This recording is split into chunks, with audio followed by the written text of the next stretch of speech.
Hello বন্ধুরা, চলে আসলাম দুপুরের রান্নাবান্না নিয়ে। তা আজকে রান্না আমি কি করেছি সেটা দেখাবো। দেখো, তা আজকের রান্না কিন্তু এই যে ভাত হয়েছে, আলু সিদ্ধ, পেঁপে সিদ্ধ,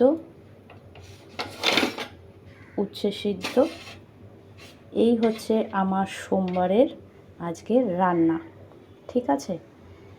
আর কালকে তো আমি রান্না বেশি করে করেই রেখেছিলাম, যে মাংস রয়েছে, একটু শুক্তো রয়েছে, আর তোমার মাছের ঝোল রয়েছে। তা বেগুন দিয়ে করেছিলাম সেটা, সেই মাছের ঝোলটা রয়েছে। যেহেতু আজকে আমি রান্না করব না, এই কারণেই কিন্তু বেশি করে রান্না করে রেখেছি কালকে। তা কেন করব না সেটা দেখাই, চলো।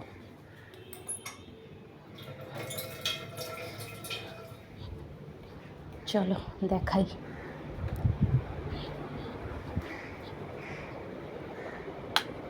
দেখো, আজকে ঠাকুরের সব কিছু আমি পাল্টেছি।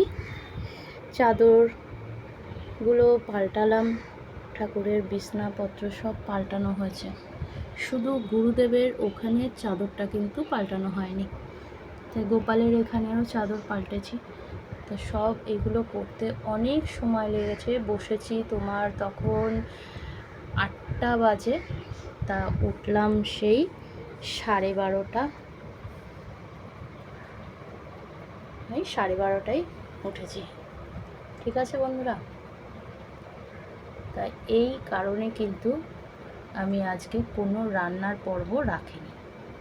ঠিক আছে, তোমাদের ভিডিওটা দেখালাম, শেয়ার করলাম। তা কমেন্টে জানিও আজকের রান্নাটাও তোমাদের কেমন লাগলো, আর ঠাকুরের সব কিছু গুছান গাছানটা কীরকম লাগলো, ঠাকুর সাজানোটা কীরকম লাগলো।